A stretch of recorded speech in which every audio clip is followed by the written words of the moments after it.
Welcome to Retro Groove. Enjoy your voyage.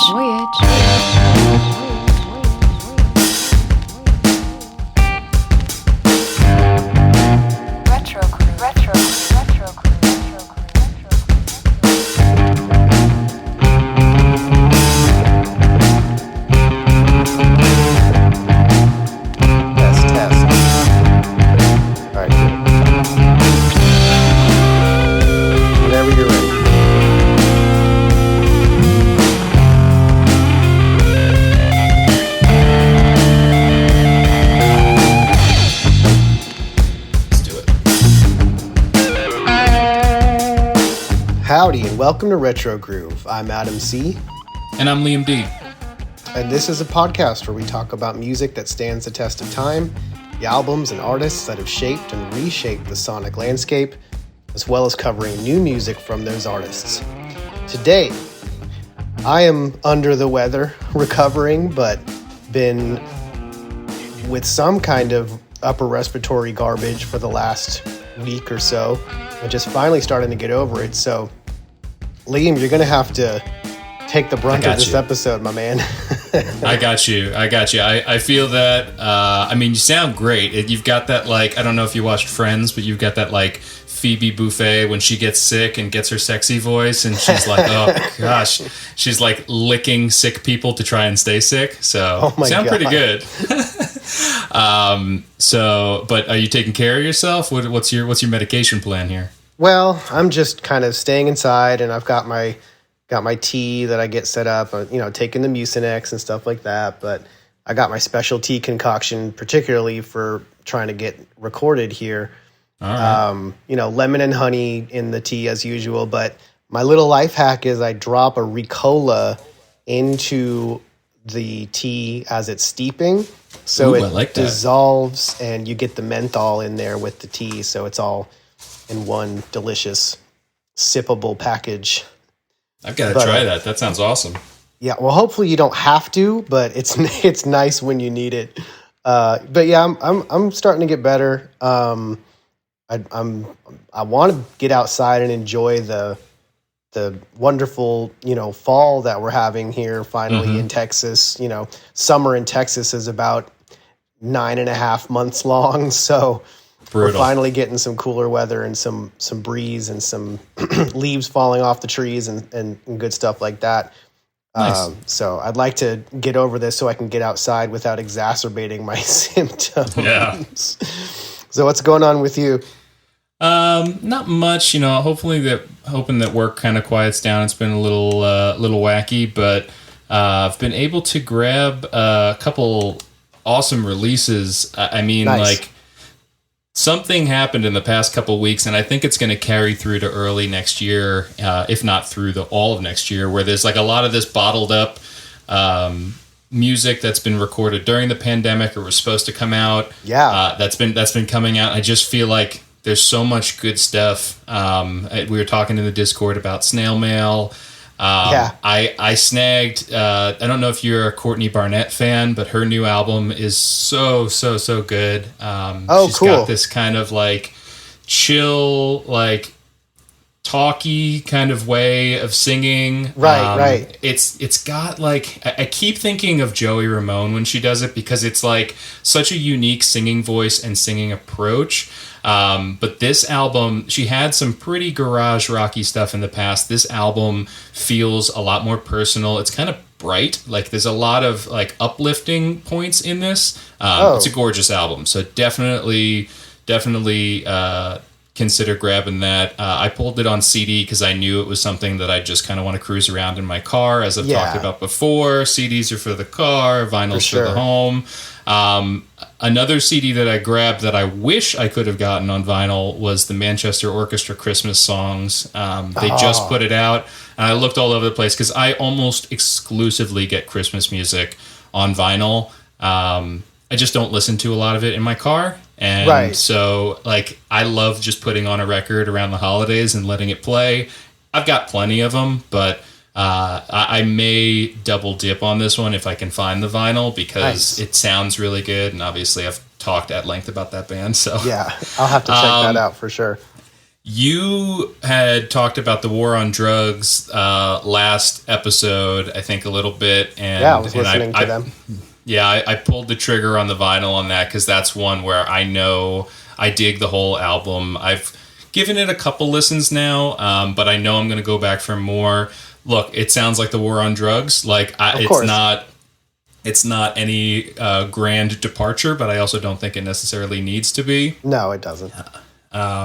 They're just so consistent. And then I picked up a greatest hits album, which I rarely do, but this one, my daughter likes a bunch of songs by The Weeknd. Oh yeah. And I was like, it'd be good for me to just like have kicking around in the car. There are a few songs of his that I wasn't super familiar with that I'm like, I'm not playing this for my 6-year-old daughter. But like, it's probably good that I educated myself a little bit more on his catalog, because there was a part of me that initially went into this thinking like, man, it'd be cool like in a year or two to maybe take her to a weekend show. And if he's going to perform The Hills and some other songs, and I'm like, yeah, she can't be in the audience. She can't be there. She can't be there for this, so I'm going to have to find something else to take her to, and we can wait a few years on that, yeah. And then I wanted to, and I asked at the record store, and they didn't have any record or planned release for it at the moment, is the new Silk Sonic album, or the Silk Sonic album. I've been listening to that a ton, just streaming it, and I would love to have that on vinyl, because it's such an easy thing to like kick it on. It's just a cool throwback funk record, like old school Motown vibes. It feels so good. Awesome. And we've known about this project for a while, but like it's definitely one that I'm hoping gets like a proper vinyl release, because it's something I want to physically perfect own. for vinyl. So it hasn't come out on vinyl or anything? No, I think it looks like there's going to be a way to buy it online, but I'd like to try and get it through my local. Yeah. Like I want to see if they can order it or something like that. And that may also come down to some of the production issues that we're going to talk about in a little bit. Exactly, yeah. And then I went to a couple shows. Nice. Was out at Wolf Alice at Bowery Ballroom. Like that space, obviously, iconic small venue in New York City. And I, for some reason, and I feel like this is going to keep happening, in my head, it was so much bigger. Like when I got in there and like went upstairs and looked down, I was like, this is a tiny room. But admittedly, like I had that at MSG like a week or two ago, where I was sitting there and I was looking around and I was like, this isn't as big as I thought it was, like this is like an arena, but it feels a little tighter than I thought. Great band though. I was only familiar with a couple songs, but she is so cool. The whole band just has a great vibe. So Wolf Alice, definitely want to check out. And then I got to see Alicia Keys. What? I saw her in person. She played the Apollo also in New York.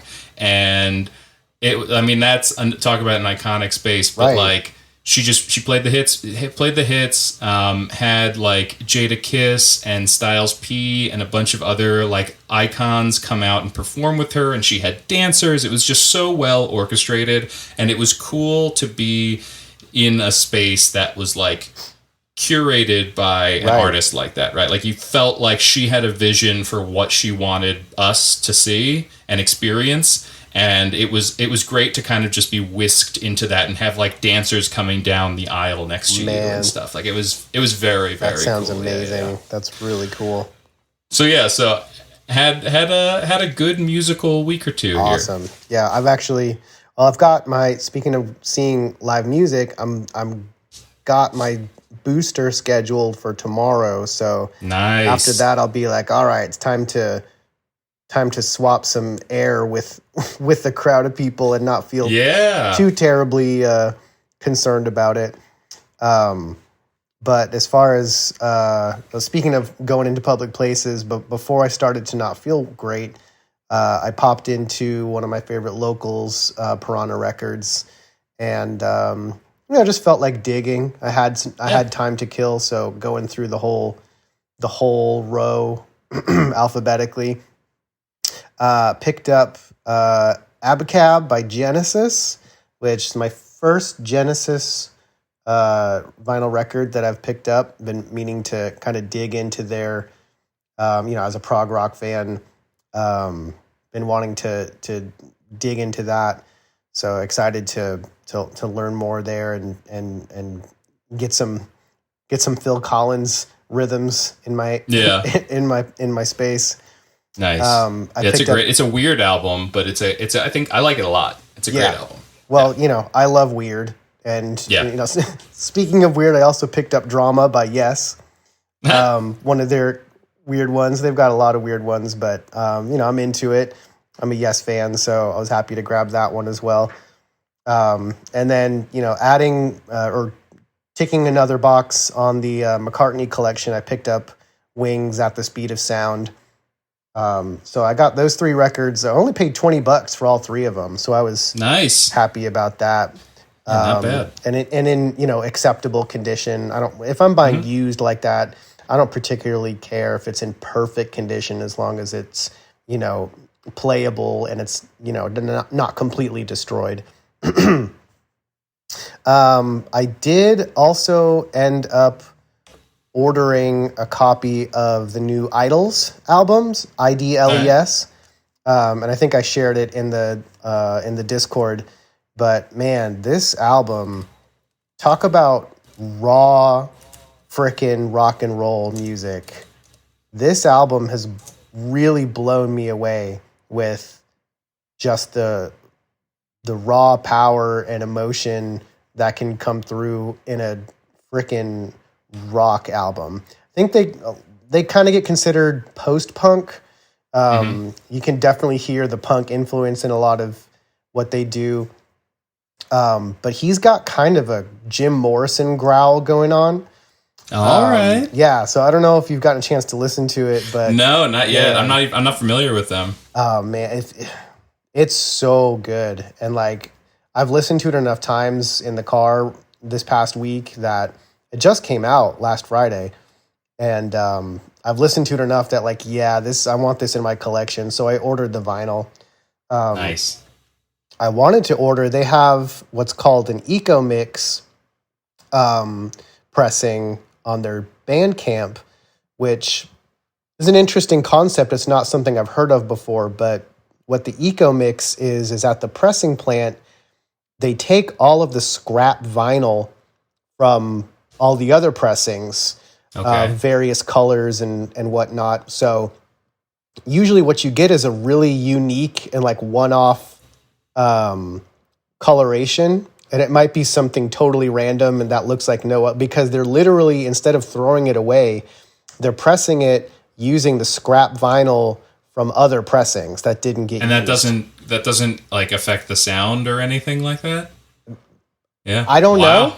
I wouldn't necessarily think so any more than any purposefully multicolored pressing. Well, that's what we were talking about last week, is like when you do a blend as opposed to it being like a segmented thing, you can have some issues with the segments as opposed to it all being kind of blended together.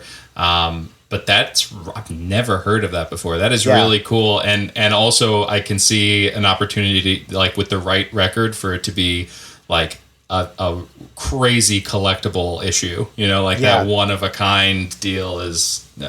can make people go nuts. Yeah, that's what I was thinking as well. But then what I noticed is that, them being a band from the UK, the shipping was going to be like $14. So I was man, like that would have been great. But like the 25 for the record plus 14, I was like, no, I'll just pick it up locally. And I got it for like $22. So cool. I had to get it for half the price. I was like, all right, let me just get the black vinyl. Yeah, you've had a splurge recently, right? And I'm dying to hear your takes on your splurge. Well, yeah. So obviously I not finally, it was pretty quick considering it was coming all the way from Germany. I was expecting to wait multiple weeks, but it was only about just under a week to get my copy of Kid A Amnesia, however you want to pronounce it. kind of cut up the words there. From Radiohead, I ordered the red vinyl pressing from Germany because I couldn't find it available to pre-order anywhere locally. Right. So I got it in the mail. It's the real thing. It was a real deal. I did get concerned for a little bit because, I was watching the shipping. It came FedEx, so I was watching the tracking information. And more than one time, it didn't seem to know where it was, and it said that there was a delay. And one of them said operational delay, and I was like, what the heck does that mean? So don't drop this. But then at some point, a couple of days later of it saying operational delay, it showed that it landed in, I can't remember now, somewhere in the Midwest, whatever the FedEx hub is for the international. And I was like, oh, okay, so it's in the States. It felt better. So, and then a couple of days later, it was on my doorstep. So I had that with my Halloween costume. I had bought it like a month before Halloween. I bought it for a month before Halloween. I got a Squid Game jumpsuit, but I ordered it from like Korea or something, and it never showed up. It never showed up. So like I canceled it. I didn't have a costume. I canceled it like November 3rd or 4th. They gave me the option to cancel it. I bought it through Amazon, but like through another vendor through Amazon. So I knew it was risky. But like I definitely like multiple times a day would punch in the random tracking number, and it would be like parcel picked up at location, but like then nothing else, and who knows where this thing is. So I feel that like refreshing, like, okay, where are you right now? Where are you right now? Multiple times a day. So it made it to you. It did. But watch, you'll get your costume in like February. Yeah. Well, I got my refund, so that's fine. Okay, good. But yeah, the pressing sounds really, really good. Nice. As a lot of people have reported, there's a little bit of distortion on How to Disappear Completely in some of the louder parts. For some reason, I'm only noticing, I listened to all 3 discs front to back, both albums and the bonus disc. Just that one song has a little bit of distortion on the high end. Weird. And it's, who knows? I don't know enough about the manufacturing process. Some people are saying it's non-fill, which basically means that the vinyl didn't quite get into the mold enough, so it's not a full, complete groove, and so you're missing some of the. I don't know, but it's not. It doesn't kill it for me. You know what I mean? Sure. If anything, it's like, because it's at like the loudest portions of the song when you've got the swells of the orchestration and Tom's voice at its highest peak. And it's like, so it almost kind of adds to the overwhelming nature of that part of the song. Yeah. It really honestly doesn't kill it for me. It's not a deal breaker. It's like the vinyl can't even handle it at that point. Like your record player can't even handle it. But the rest of it sounds really good. Amnesiac in particular sounds phenomenal. I've never heard Amnesiac sound this good.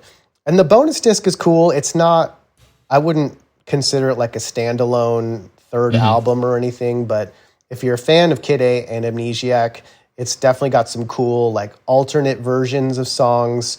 Obviously, there's a couple of unreleased songs that they fully fleshed out, and those are fantastic. So it's good. It's a good addition, but it's not something that really stands alone. It's definitely a good companion to the other 2 albums, though. So I'm really happy with it. So one of my favorite now, one of the kind of gems of my collection. So I'm happy to have that. Other than that, it's just I've been listening to that. I've been listening to Idols, and then here and there. Oh, like we talked about on the Discord, I had been listening to Snail Mail, enjoying that quite a bit. One of my friends was like, "Is that Deep Sea Diver?" It sounds like Jessica Dobson from Deep Sea Diver, and so they kind of have a little similar timbre to their voice. So I don't know if that's why I kind of initially latched onto it, because I love Deep Sea Diver, but I've been really enjoying Snail Mail.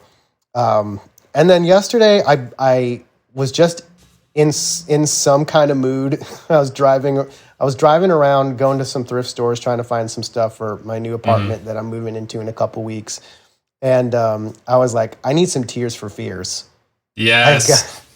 I love Tears for Fears, but it's like amazing.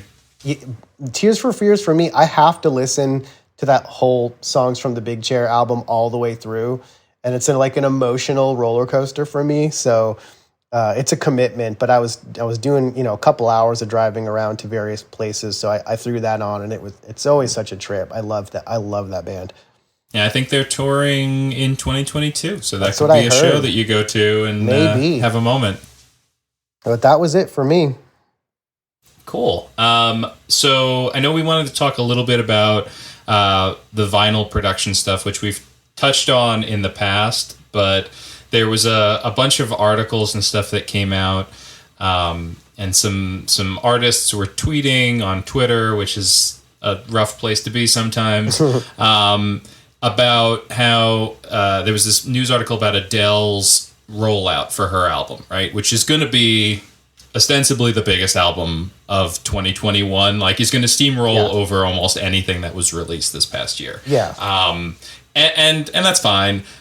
So they are going to be pressing 500,000 I saw that. copies of her album. It's a lot. It's a lot, especially when production times for some of these things have been upwards of a year. So that you have a lot of artists. If you are excited about an album, you're going to the store, you're not seeing the vinyl record copies of this stuff until 6 months, 8 months after release. Or there's people who are holding off on putting music out. I think the War on Drugs might have been one of these, where they just kind of delayed it, so they could plan a tour around it properly, but also to have the vinyl release because it's an important thing. And that is one of the things with the Adele album, is they wanted to make sure it was day and date because they want to make money. They want to be able to capitalize on this. One could make the argument that an artist of Adele's stature, if you had the vinyl come out 6 months later, you'd have a ton of people who streamed and or bought the CDs at Target and then went and got the vinyl 6 months later, and you could double dip. But I think that they see the opportunity as greater up front. Right. I get it. Yeah, I totally get it.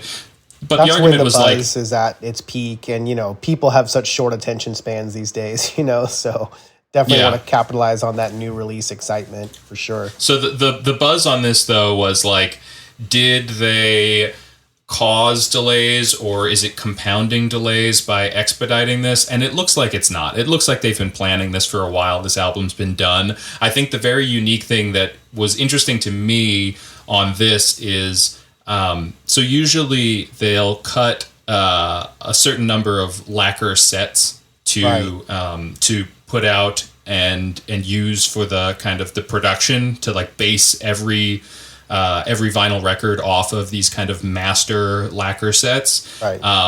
And each plant will get one or two just to account for any sort of breakage or whatever that could happen to those sets. But having multiple lacquer sets sent out to other distributors is rare, and there's a lot of them for the Adele one. I think it's 20 sets of mastered lacquers, and each of them, I mean, it's a double LP, so it's a double set of the lacquer sets. Right. So it looks like they just sent lacquer sets out to every single production plant in existence, basically.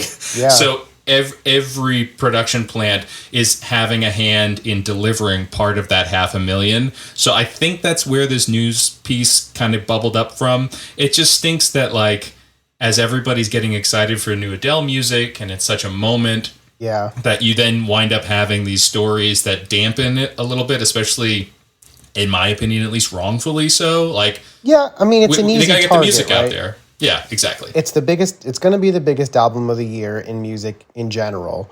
So it's the easiest target. It's a huge number of albums to press.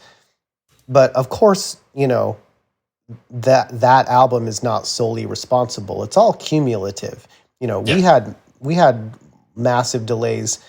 I pre-ordered an album back in June that initially was only, supposed to take a few months. It's not even supposed to come out until next month now. And that was last I've heard of it, directly from the artist a couple months ago.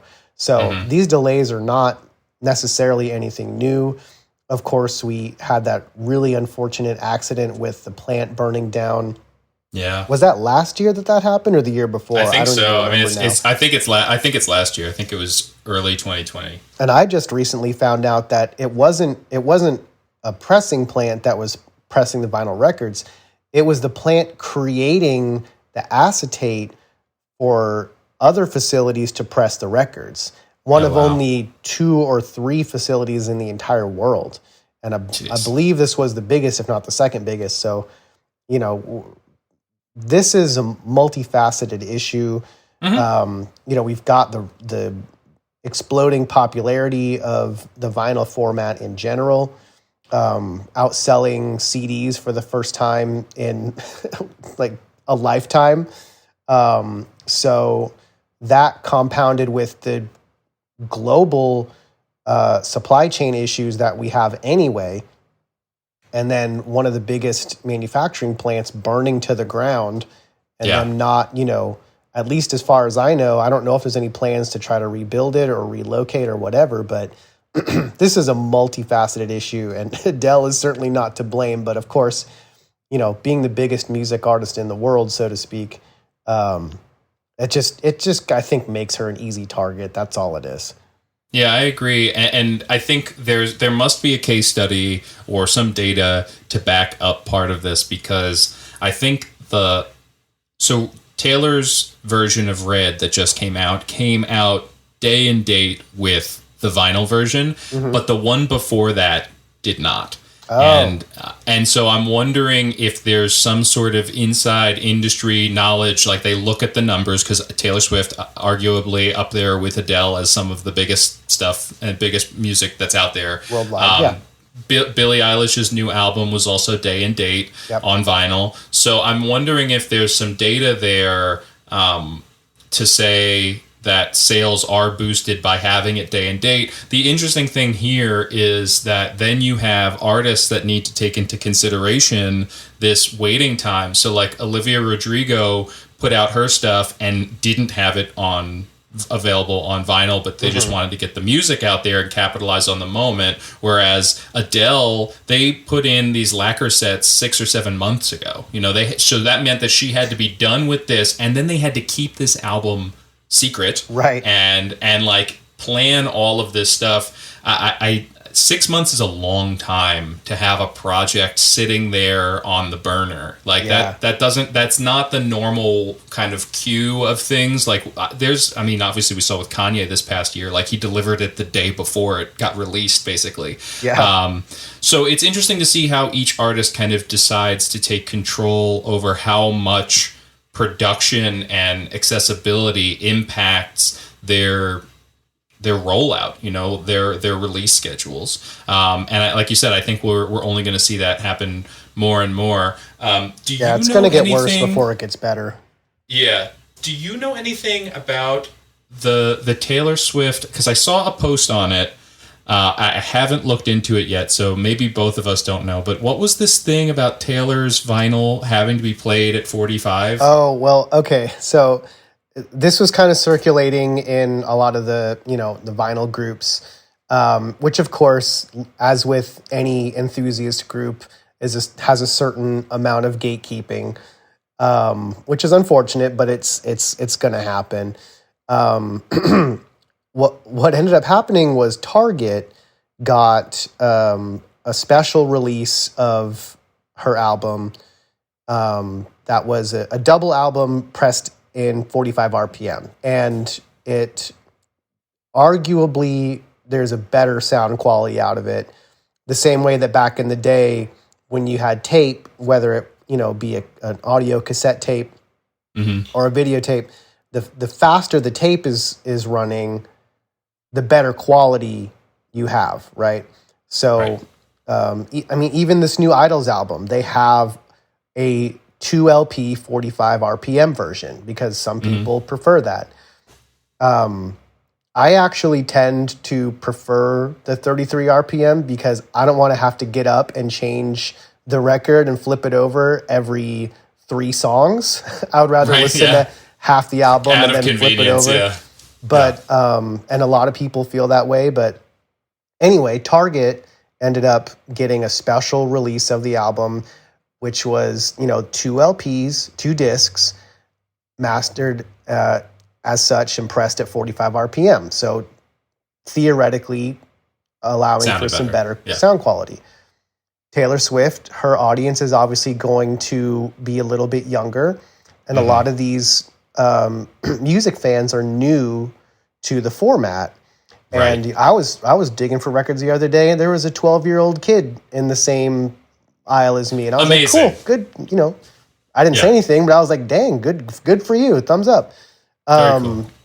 There were a lot of negative reviews on the Target website Wow. claiming that I don't know what's wrong with this record or what this is, but there's a man singing this record. Yeah, I saw a creepy voice. Yeah. There's a creepy man voice singing Taylor Amazing. songs. This is not what I ordered.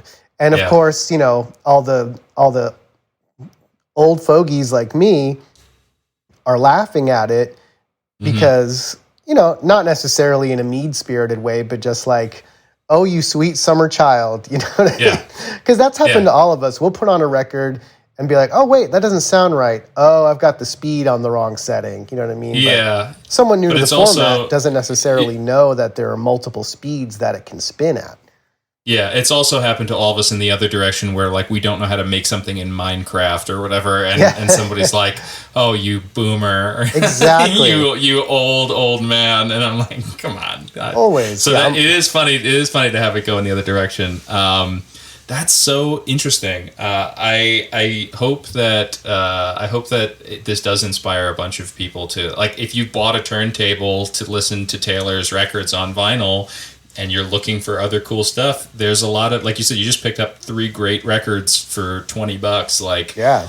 It's a good time to go out there and start discovering some vinyl records. Yeah, and this kid was flipping through old records. They weren't in That's like great. the new pop section or anything. They were looking through like classic stuff that I was looking for. So Sweet. that gave me hope for the future. Whereas the folks leaving negative reviews on the Taylor Swift album killed it. So that Yeah.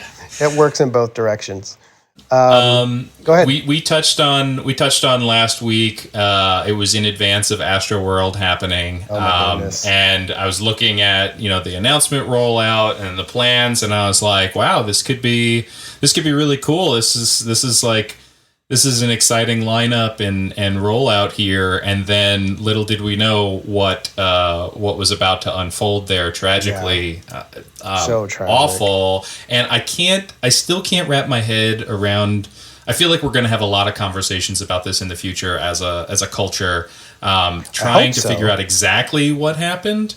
The weird thing is that it seems very similar to something that happened in 1979. Everyone's kind of hearkening back to this concert. I think it was in Cincinnati with The Who, where same kind of thing. Like people are so jammed in and crowded that they're lifted off of the ground and are just compressed to the extent that they can't breathe. Their body can't get oxygen. And then I think there's like 10 or 11 people dead at this point. So a few people died after the fact. It's horrific. So sad. And oh just, my God. It's scary. It's scary and you and I as dads too, like festival crowds are usually fairly young, and I've kind of, I think around Lollapalooza waxed a little bit about how I was looking around and I'm like, man, I'm not ready for my daughter to be one of these people. And now I have another reason to be worried, No. Yeah. Well, thankfully my daughter hates crowds of people. So she doesn't like she'll like if we pull up somewhere and there's a lot of people, she'll be like, no, can we come back later? I'm staying in the like, car. So, yeah. So, but yeah, I had those same thoughts like, oh man, my kid's going to want to go to a concert someday. And, so hopefully the industry, you would think that we would know by now, but of course it's going to come down to the individual organizers. And, I'm not going to sit here and point fingers, but, it did bring up a lot of, issues in the past, specifically with Travis Scott kind of inciting some unruly behavior. And, so how much blame can you place on the artist versus how much blame can you place on the organizers for not setting up the venue appropriately and not having trained medical staff. There were reports that the medical staff that they had available were not properly trained. So it just unfortunately looks like this was a perfect storm of multiple issues coming to a head and causing such terrible, it could have been even worse, but any loss of life is tragic, and it's just, really, really unfortunate because it was avoidable. Yeah, there's something about, rock, live music, whatever it is, the punk nature of it that says, break down the walls and don't listen to the rules and stuff. And there's a time and place, and there's a balance for that sort of thing. One of the weird things that I've heard, and again, I think that this is a situation where there's going to be a lot of speculation, so I'm not going on the record on this, but it sounds like a lot of this occurred because people jumped or broke down a fence and got into a controlled VIP section that was not built for a lot. Like they had a certain number of people that they were planning on having in this VIP section, and that was compromised unexpectedly. And that may have been where this occurred. Again, I don't know if that's actually the case. That's just the latest that I've heard on that. And if that's the case, I mean, you hope that a festival organizer has taken into consideration all the protocols to prevent people from storming the gates of a festival and have the security. But this maybe they didn't have that sorted out, or they just didn't. It was a blind spot and they didn't see that. And I don't know who's to blame. But I was initially of the mindset that maybe Travis was taking on too much of the brunt of it. I wasn't fully aware, still might not be fully aware of how much he was inciting it, but I've heard that he was kind of posting and talking about how people should just, get into this festival, that however they can, they should try to get into this festival. And that's, it's game over at that point. Like the moment that you are on record inciting people, your liability is not a good look at the very least. Yeah. And so the investigation is ongoing, and we'll be, watching that, of course. And, hits a little bit closer to home for me with it happening in Texas. So been paying attention to that. Let's talk about let's get positive here. Sure. Let's be a little uplifting. So one thing I didn't mention that I was listening to in my first thing, but I do want to flag, is the new Abba album. I don't know if you've listened to it at all. I haven't. It's fantastic. So Abba has a special place in my heart just because, the songs are iconic. I grew up, my mom played it a bunch, and then it was such an easy catalog to throw on with a young kid. So in the car at 2 or 3 years old, Mamma Mia and Dancing Queen were just so fun things to have on. I would suggest throwing this on. I was shopping for groceries this weekend and had my headphones on and was just grooving to this album while, it's such a good album in this holiday season. There's a lot of uplifting moments. There's a random Christmas song, within this album. And then right after it, there's this awesome, I got to put it on this week's playlist. There's this awesome song about, a divorce and it's called Keep an Eye on Dan, where the woman is dropping off their son to be with their father on the weekend, and it is such a good song, and it's such a banger. But it's within this uplifting album. What this feels like, so the album doesn't feel cohesive, is I guess what I'm saying. This is first album and last album in 40 years. Oh my God. This is it, and I think it's just the scraps and pieces of what they've kind of been throwing around in the years since. Which is fine. This is a group that has turned down millions of dollars to reunite over the years and are doing it on their terms, which is cool. And the other thing that I want to point out is that they are going to have a live show, and I'm blanking on where it is. It seems like it's a Vegas thing, but it could be touring. It won't be them.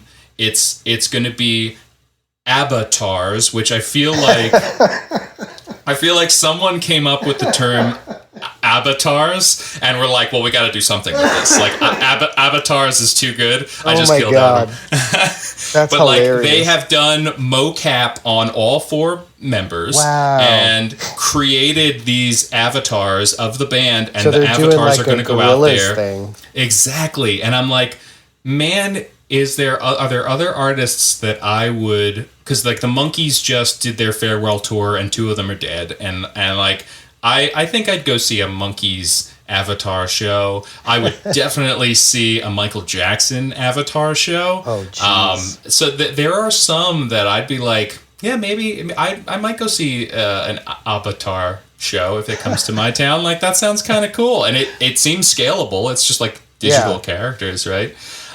So definitely suggest checking that one out. And then, so I think Dan was the one that posted this in the Discord. Muppet Christmas Carol vinyl release. Yes. So, do you have a sweet spot for this movie? Oh, heck yeah! So it's one of the. I don't own a lot of DVDs of it being in 2021, but the majority of the DVDs that I do own are Christmas movies, of course. You know, right. Home Alone, Elf, Charlie Brown Christmas. But Muppet Christmas Carol is one of them. Absolute childhood favorite. Yeah. The Muppets hold a special place in my heart, and a lot of people, but me and Dan love particularly that era of Muppets, particularly Muppet Treasure Island and this one.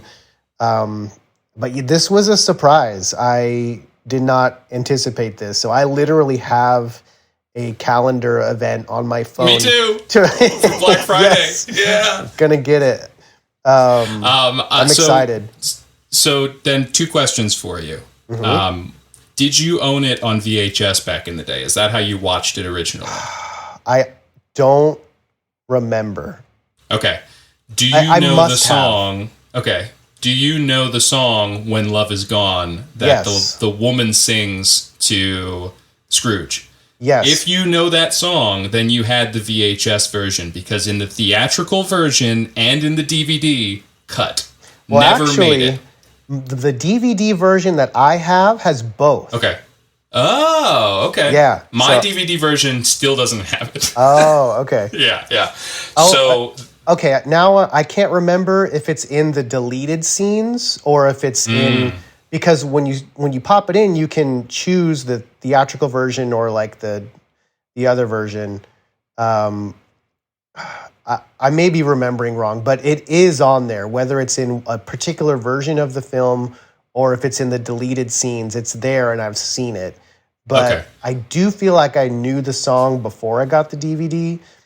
So then you had it on VHS for sure. We had it either recorded off of TV on VHS or the official VHS, one or the other. Well, for years it was gone. Yep. So this song was not, they couldn't find it. Like, it got put back into the most recent thing. I think it's going up on Disney Plus or something soon. But for ages, I mean, when they did the theatrical release on this, the head of the studio was like, it's too emotional, it slows the whole thing down, this is a kid's movie, kill it. And it's been gone for forever. And so the moment I saw this link, I like zoomed in on the back of the vinyl, and not only is the original version on there, but they also have the version that happens that gets played in the credits that Martina McBride performs. So both of them are on this. I definitely remember also the weird thing about this song is it's a theme that gets revisited. It's so important at the end when they sing The Love We Found. And it just seems, if you watched this movie and didn't know that song, then that ending piece what are you referencing? Is missing half the heart. Yeah. Like, it doesn't hit you as much. So I am so excited that both versions of this song are on this pressing. There's 2 different colors. I can't tell by the pictures if there's 2 different album arts or if it's like an insert, but I'm gonna have to get both of them. I don't know. Like, it's gonna be amazing. I'm so excited for this to be on my turntable. Hopefully this Christmas. Hopefully it gets here in time. Yeah, absolutely. I would have pre-ordered it and put the money down now if it was available. But looks like we're gonna have to wait. I'm definitely gonna grab that I'm actually wondering if I should grab a couple copies and then, just if anybody tried and didn't, I don't know if there's going to be super high demand for it and it's going to sell out instantly, or if it's like there's all this hype for it and they still have hundreds of copies left over. You know what I mean?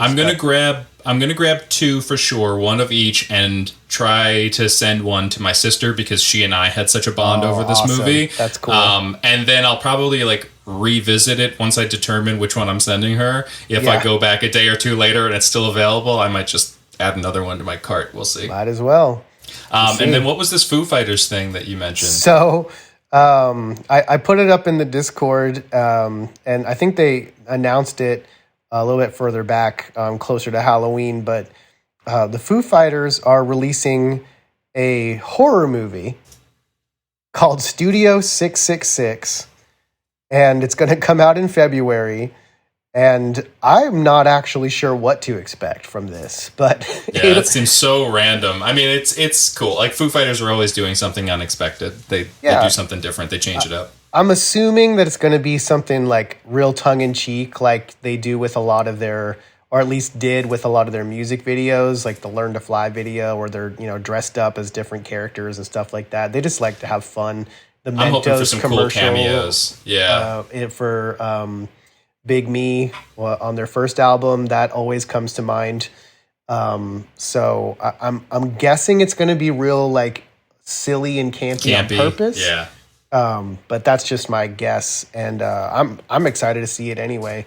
It'll be fun one way or the other, whether it's meant to be taken seriously or whether it's meant to be silly.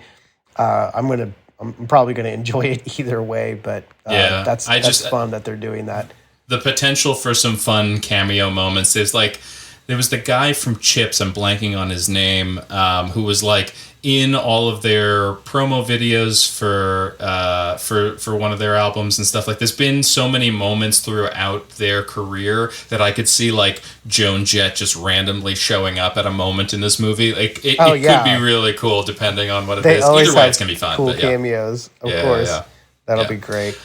Want to hit a little history here before we flip it over? Yeah, some quick history items and some birthdays because I know we're a little bit pressed for time.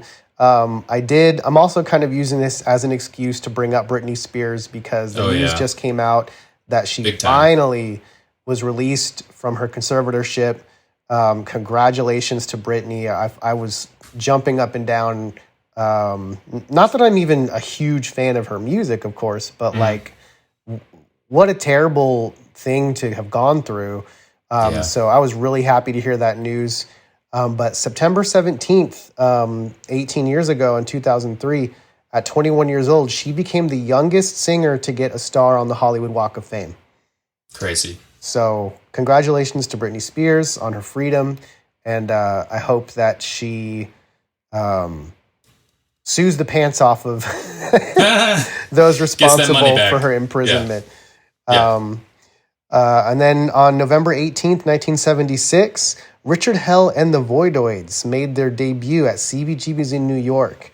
Richard Hell was an innovator of punk music and fashion, one of the first to spike his hair and wear torn and cut up T-shirts and, that punk style.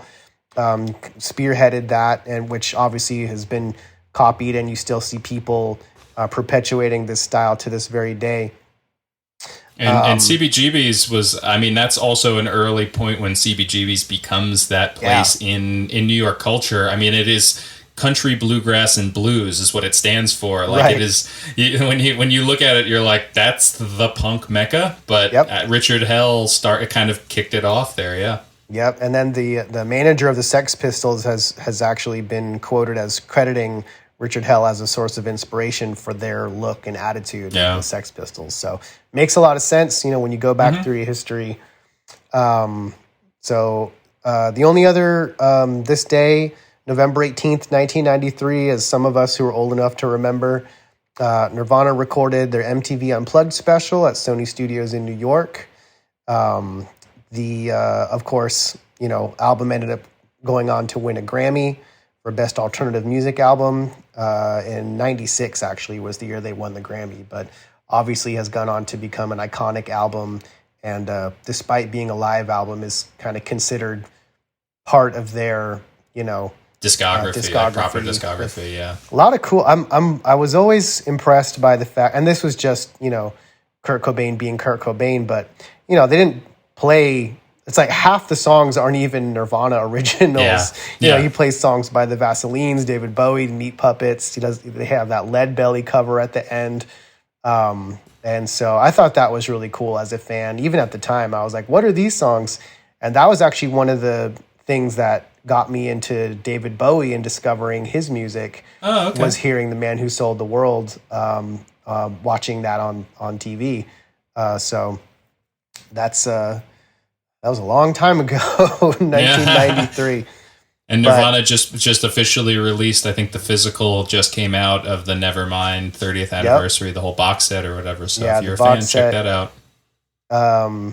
It's funny, I'm not actually as big of a fan of that album.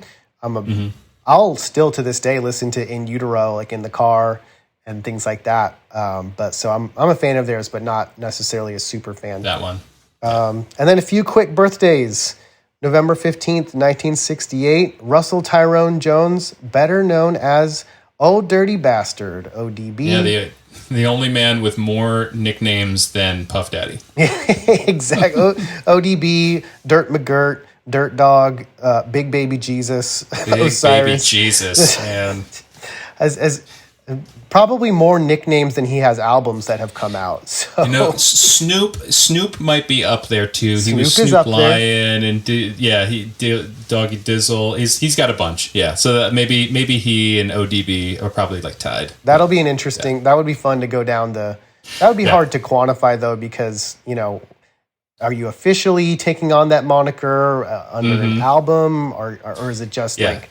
You know what I mean? So, but that would be fun. Are you the dog father? Yeah, exactly. What is that? Yeah. We'll have to go down that rabbit hole at some point and see who has the most nicknames. But also on November 15th, 1974, Chad Kroeger of Nickelback. November 16th, 1964, Diana Krall, Canadian jazz singer and songwriter. I think she and Robert Plant have an album they put out relatively recently. It's Alison Krauss. Alison Krauss. Diana Krall, Alison Krauss. Dang there you it. go. I always get them KRAs. confused. Yeah. I always get them confused. That's like the sixth time I've done that in the past few years. Dang it. Okay, anyway, moving on. November 17th, 1966, American singer and songwriter and guitarist Jeff Buckley. His 1995 album Grace being his only studio album released. He tragically drowned on May 29th, 1997 in the Mississippi River doing a spontaneous night swim. And, had a bunch maybe on drugs. Yeah. Who knows? Maybe. Maybe on something. Who knows? Yeah. He's got a lot of posthumous releases and stuff that came out, but he just had one album. Like really one album. Yeah. And it was big. Amazing. Yeah. It's a great album. And then, November 17th, 1980. And this one threw me for a loop because I can't believe that he's older than me. American musician Isaac Hanson, guitarist, keyboardist, and vocalist with Hanson, who had the 1997 number one single Mbop, as I'm sure everybody knows, like it or not. Hanson has sold over 16 million records worldwide. Don't sleep on them. 8 top 40 albums. I'll repeat that. 8 top 40 albums. Yeah, and they're an American 6 institution. Top 40 singles in the U.S. Yeah. Yeah.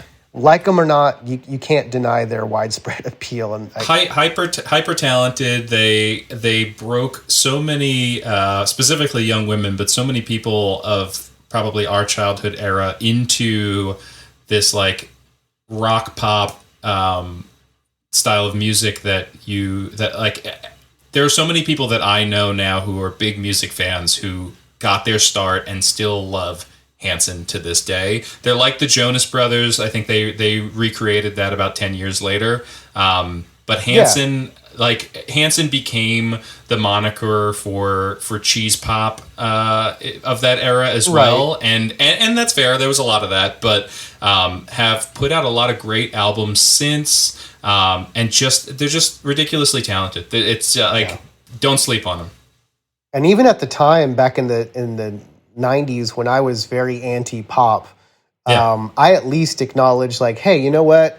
They're at least playing their own instruments and, writing their own songs and things like that. So even at that, even at that age, I could acknowledge, like, all right, so objectively they're talented, even if the song makes me want to stick an ice pick in my ear. So and let me grow my hair out too. That was the other thing. Like all the other pop bands that were blowing up at the time all had those like short, crispy, cup of noodles or frosted tips, and I like Hanson. It was just like long. I had longish hair, and it was like, these guys have long hair and the ladies love them. I'm just going to me let and my my luscious friend locks honestly flow. thought that they were a female group at first. Sure, right. I mean, honestly, high-pitched, yeah. No, we didn't have high-definition TV back then, so it was... That's right, yeah. It was hard to tell sometimes. Those CRTs, yeah. And then last but not least, November 18th, 1962, Kirk Hammett. Badass. Lead guitarist of Metallica, and needs no further introduction. I'm not even a Metallica fan, but I can, look to him and some of the stylistic choices that he makes as some inspiration for me as a guitar player. So happy birthday to Kirk Hammett. And that's about it. So we're going to flip it over to side B, where we are going to celebrate the Rock and Roll Hall of Fame for all its pros and cons. Yeah. So let's head on over there and talk about some legends and icons. Let's do it.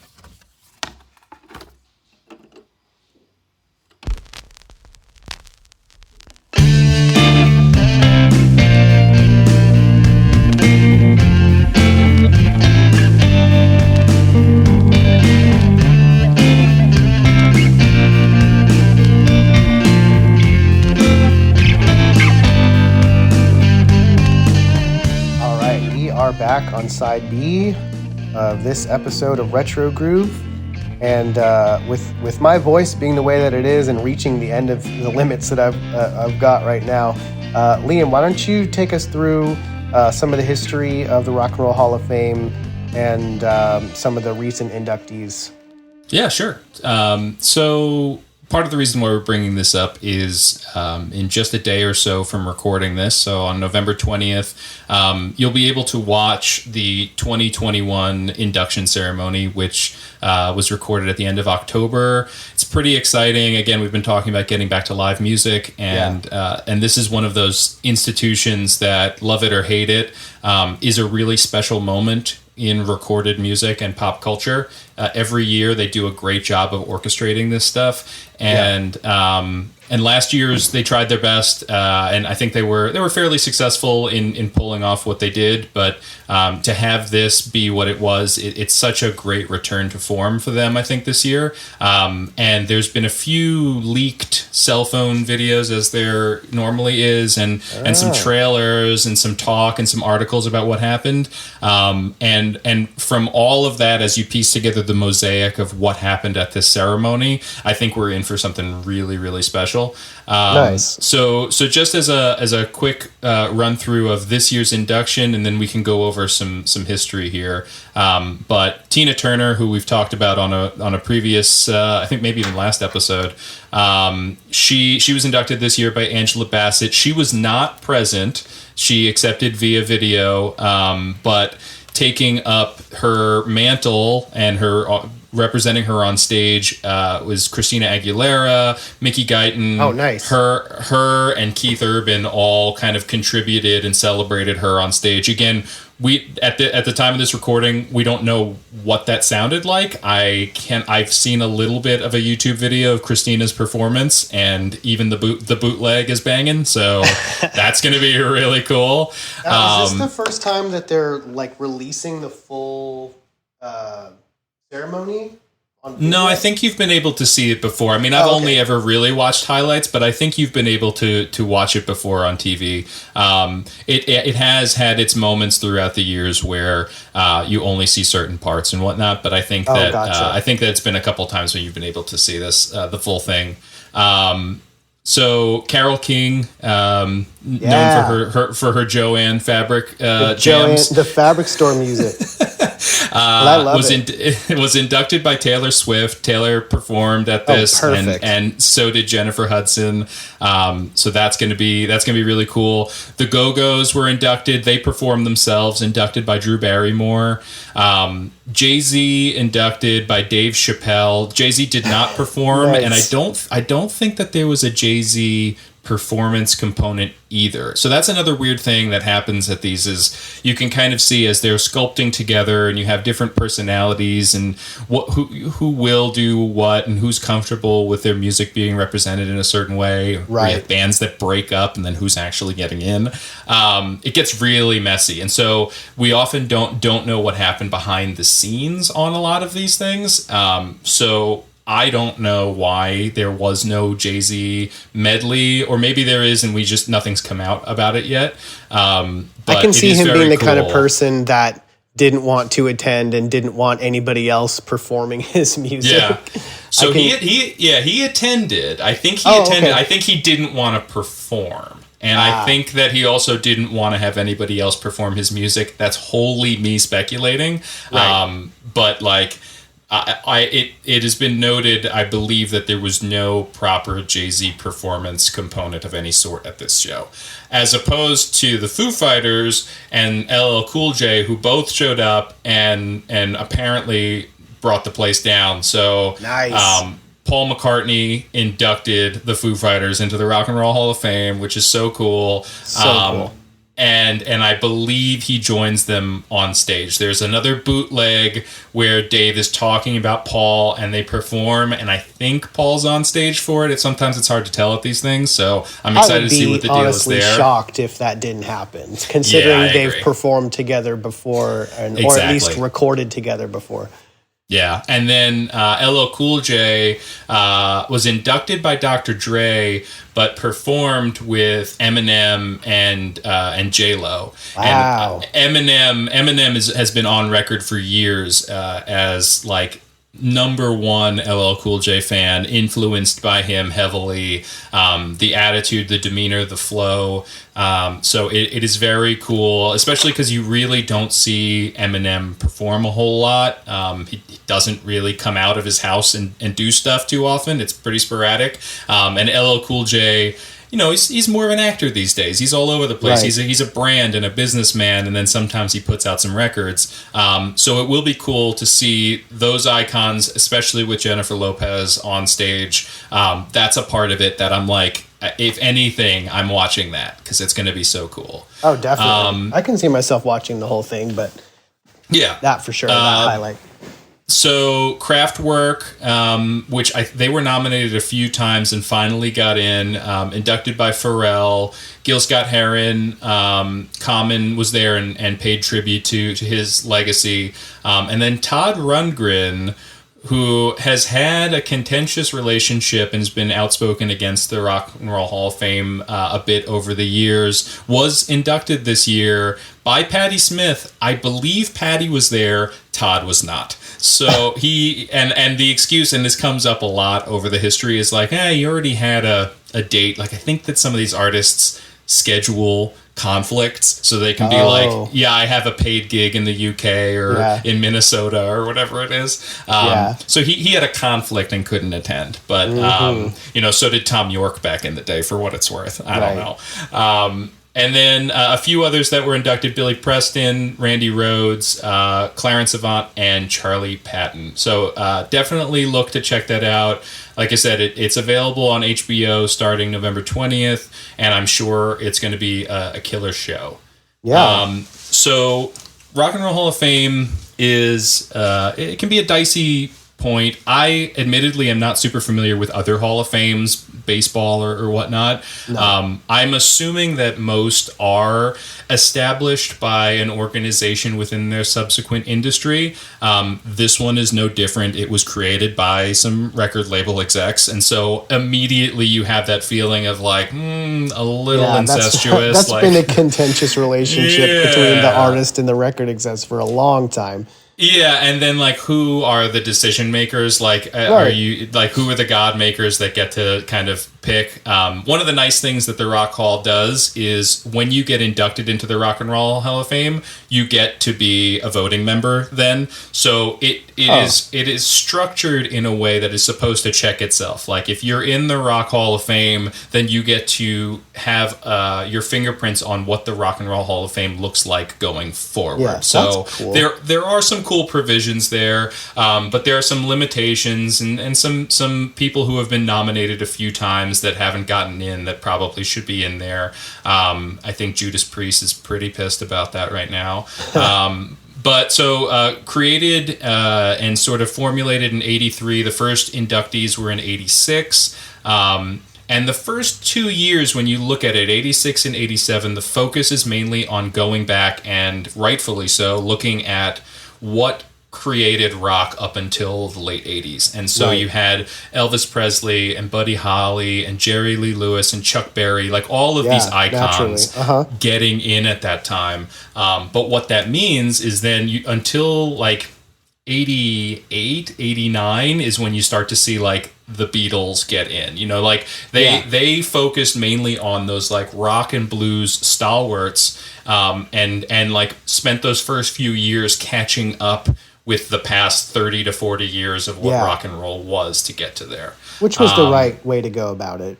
Yeah, for sure. So the Beatles, an interesting one. I mean, those guys, they were inducted in 88, and then each individual artist has been inducted over the years. So now all four Beatles are also in there.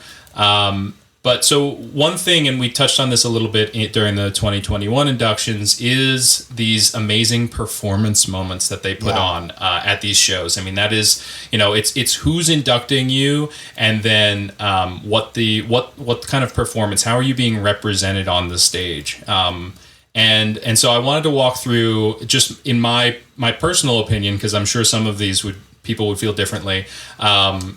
Some of my favorite performances over the year from induction ceremonies. And the first one, I honestly don't think anyone would ever argue against this. I think that everyone has the same number one, and it's so cool who it is and how it came together. It's a sad note for how it came together, but it is from the 2004 ceremony. George Harrison inducted posthumously and represented by Tom Petty and Jeff Lynne of the Wilburys on stage with Steve Winwood, his son Danny Harrison, and then Prince's performance, like the emotions that churn through your stomach watching Tom Petty and stand next to George Harrison's son singing this song, like written and made famous by his friend, gorgeous song, While My Guitar Gently Weeps, and then Prince just comes out and, oh my God, like he sends him to heaven. It's crazy.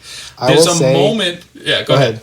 I was just gonna say real quick, as a guitar player, that guitar solo that Prince does in this performance is literally my favorite guitar solo of all time. It's probably the best one ever. It's incredible. It's incredible. And there's a moment, and like from behind the scenes, you're looking at it and you're like, this was orchestrated a little bit, right? But there's a moment when Prince is at the front of the stage. He turns to Tom Petty and Danny Harrison while he's playing, and he loses himself and leans back off of the stage while he's playing, and someone's there to catch him and like pushes him back up on the stage, and you can see Danny Harrison loving it. He's just like, oh my God, he's so overwhelmed. Yeah, he's so overwhelmed by this expression for his dad and his music that like he can't control himself, and he falls off the stage, but is able to keep performing. it is gorgeous. So there's no argument there whatsoever. And it also should be noted that Prince, as much of a performer as he is, and as much as he is a show stealer, right? He does not at any point like overshadow or disrespect the 100%. song or the other artists, despite him just being fully Prince in all of his princitude. Maintains a balance. No, there's a balance on that stage of respect. You're totally right. It's perfect. It may actually be like my personal number one watched YouTube video. Yeah, it's incredible. I in preparation for this, I went back to this. I watched it 5 times. It's so good. And then you just think of what those producers were going through as they were putting it together. Oh my God. And then the feeling you must have had being in the room at that moment. They don't show the crowd. Everyone had to be crying. I'm almost crying just watching it on my laptop. It's amazing. It's just gorgeous. Another one for me, and again, this is a personal thing, is The Cure. Just like that band, I love them so much. They were eligible for years. Like they were eligible starting in 2004. And there's a weird jockeying that happens with voting, where I know that a lot of people who vote for it vote a lot of the times for the underdogs because they look at the top line and they're like, they're getting in no matter what. So I don't have to worry about them. Let me give my vote to some of the underdogs that need it.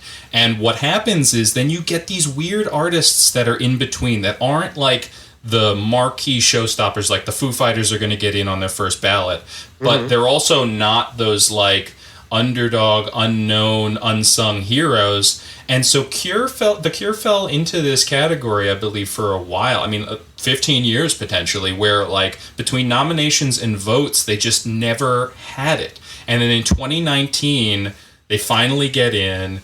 Robert Smith is one of the sweetest people in rock and roll. He's wonderful. And then just if you haven't seen it, it's a show-stopping performance. It's just, I haven't. The guy is in his 60s and doesn't sound like it. He still has it in spades and kills it. It's like they just play, I think, a 4 or 5 song medley of their hits, and it's fantastic. The production's great. The performance is great. His presence on the stage, he's obviously excited. And this is one of those moments, too, when there's been a lot of band members, and they're not all performing, but during the induction speech, they're all there. Everybody's getting in. The current iteration of The Cure and past members are all there, which is a really cool thing to see because sometimes that doesn't really work out so great.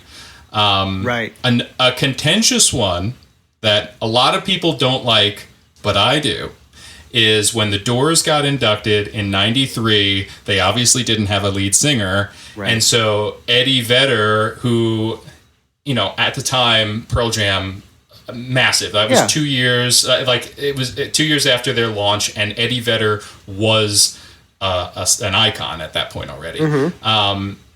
And a different, I think what is contentious about it is it's a different vibe from Jim Morrison. Eddie Vedder doesn't have that sex swagger. He's got like a broodingness to him instead. The grunge thing. A grungy brooding thing, but he still delivers it. The vocals are great. The band, Robbie Krieger sounds fantastic. They deliver a great performance. I think it's one of those things where expectations were going to be all over the place anyway, and so nobody was ever going to be happy. Who else would it have been? Yeah, exactly. No, it wouldn't have been anybody, or you could have alternated between different people. They do that kind of thing sometimes, where they'll have different folks. I think they've had that. Yeah, they've done that a couple times.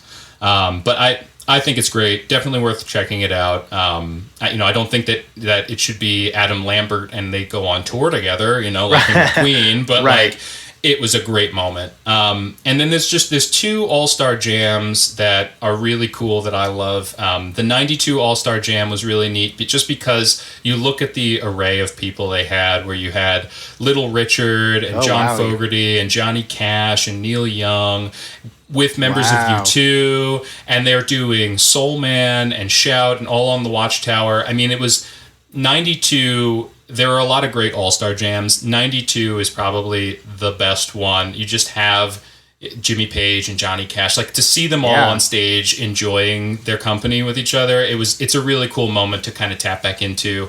And then 2015, last Beatle to be inducted solo into the Rock and Roll Hall of Fame is Ringo Starr.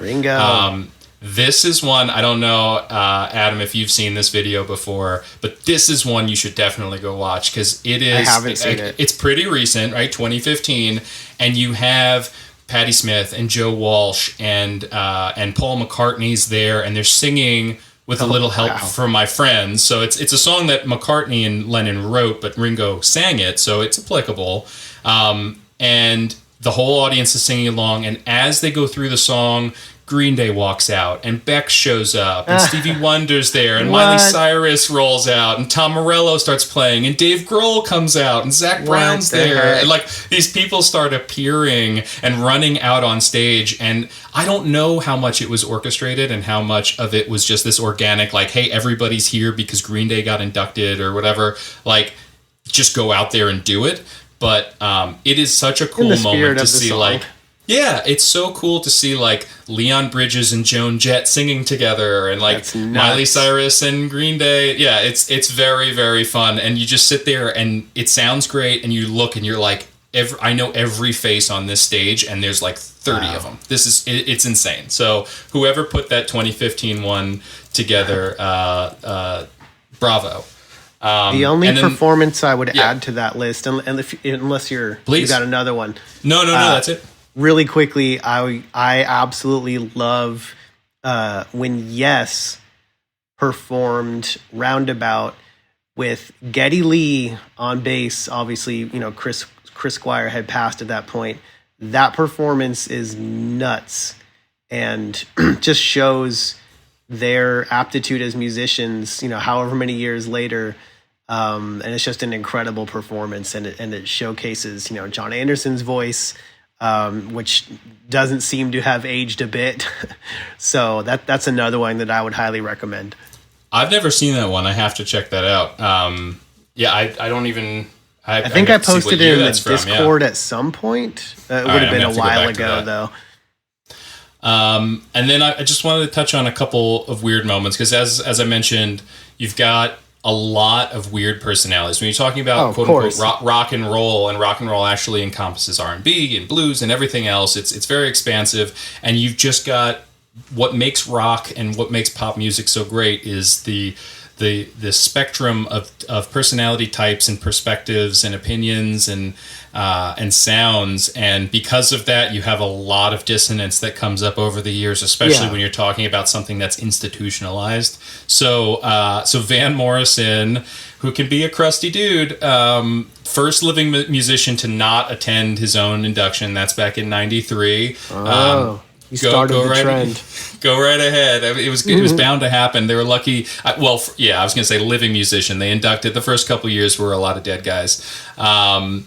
Then Radiohead, and this was kind of foreshadowed. They had been asked over the years, like, because there's an impending thing. I think it's 25 years from your first proper release, then you are eligible. Okay. And so I think as they got closer in some interviews, which are few and far between for Radiohead anyway, had kind of been asked, and Tom and them have been like, yeah, I mean, we don't really pay much mind to that kind of stuff, and we don't really understand it, and we don't feel like it's our place or anything.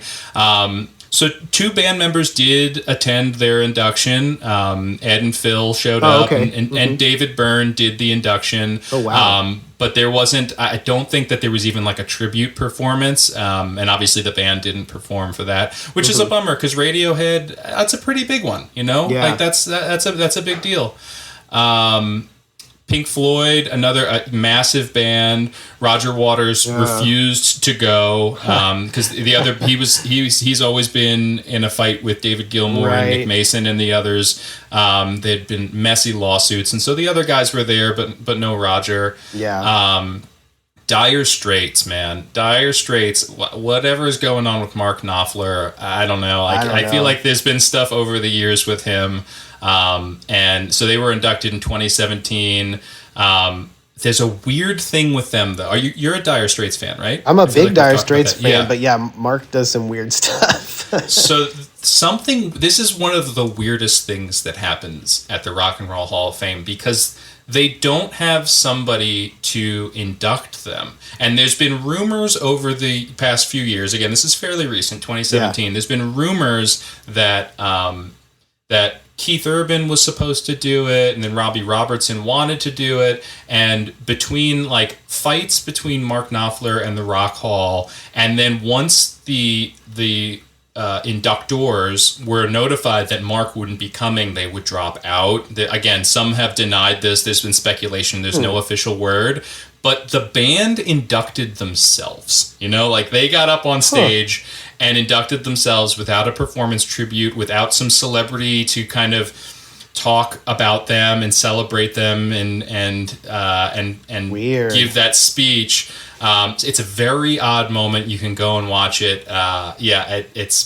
It's kind of bananas. Guns N' Roses was going to be a mess. Like that band is an absolute train wreck of a band. Yeah. Axl waited till the day before to give notice that he wouldn't attend. The rest of the band showed up, including past members of the band. But he served legal notice within his notification that he wouldn't be attending, that the bands couldn't represent him or imply anything about how he feels about the induction status. So they couldn't get up on stage and be like, we know Axl would have loved to have been here. They couldn't, like, they were threatened with legal action by mentioning his name in the wrong way, basically. Just weird, man. So two more I've got. Not out of character. There's a million of them here, but the two more that I've got. Yeah. Blondie. So another situation where the original band and the new band are getting inducted. They're all there, and I'm blanking on who it is, but one of the original band members makes a comment during their acceptance speech that it would have been nice to have played together on the stage that night, but they're not allowed to, or something. And so instead she performed, like Blondie performed with the new iteration of the band, and the older members were not on stage for that part, but there's obviously members. There's obviously a lot of contention with those early members who they wanted to take the stage and have this like kumbaya moment of like, because you've seen it before. You've seen it before with certain bands where the legacy members would come back and all get together to have this experience for this one time, and this makes it magical. And for whatever reason, whether it's Debbie's fault or whomever, wasn't able to happen for Blondie, and she got up there with Clem Burke and whomever else was in the band at the time and performed with the new iteration of Blondie. And same kind of thing with John Fogerty. Another weird dude, man. So, and he had a bunch of lawsuits with his former band members who had sold rights and stuff. So, the original band members were there and accepted the award with him, but he would not perform with them. So the contingency was that like he would perform, but not with the original band members. And so instead, Bruce Springsteen and Robbie Robertson joined him on stage, which is pretty cool. Yeah, like if you're not gonna like for an audience member or a fan, that's pretty sweet. Like, who knows what's going on behind the scenes there, but made for a good show. Yeah, yeah. It's always sad when everybody situations like that, like particularly with bands that I love, like Pink Floyd. It's like, come on, guys, like, what are you doing? Do it for the kids. Come on, exactly. Get together for the kids. So again, like it's an odd institution. It's not something that's on the top of everyone's minds. It's a moment that happens every year and then it fades away. But there is magic in this institution. You can go visit it in Cleveland and see a lot of cool stuff. Mm-hmm. It's one of the best things to do in Cleveland. Nothing against Cleveland. It's definitely, if you have HBO or just check out some YouTube videos, I'm sure they'll have highlights out there. Definitely worth everybody's time to kind of see a nice swath of hip hop and rock and R&B and folk all get the look this year. And it's worth everybody's time to give it a few minutes, because I'm sure there's something there that you're going to dig. Yeah, I'm so glad that they do include hip hop artists, because I mean, there is sort of a kindred spirit there, I think, with those two genres. And I just think it makes a lot of sense, and it's for sure. It's great that's all encompassing in that way. Well, cool. Thanks for letting me wax about this for a while, and hopefully it gave your voice a rest. Yeah, and I enjoyed it. I learned a lot. I am looking forward to the performance as well, or the broadcast. Yeah. I think it's easy enough to get like a free 30-day HBO Now subscription For sure. for a month. Or just get your friends. Yeah, I have my friends. Yeah. There you go. Do whatever you got to do. But yeah, I feel like now I will be paying closer attention to, the who is up for induction, who's being nominated and all that. And, have a little bit of a better idea of the process and what we can expect. So thank you. Appreciate the research and taking the brunt of that side B here. It was real informative. But as we coming to the end here of side B, thank you so much for listening.